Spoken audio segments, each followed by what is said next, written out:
My primary fish finder right now is an AquaView camera during the day, and at night and also during the day I use a Striker 4. Right now it's set up on looking at the bottom to 5 feet above the bottom.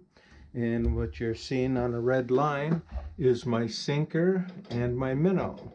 I'll raise the rod. There goes the sinker on top, the minnow on the bottom.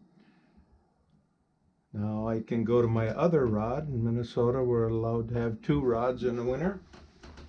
And I'll show you, it's across the house. It's down lower because we're on a 45-degree slant here on the bottom. So there's my other sinker and minnow running. And if I set the transducer in the right spot, I can actually look at all 4 holes and tell people if they have bait on or if they're having a bite or not. And when you get a fish coming along the bottom, this whole bottom will go red, or the bottom will actually lift up to show there's a fish there. So this Striker 4 for the money is indispensable, I think. I don't use a Vexillar anymore.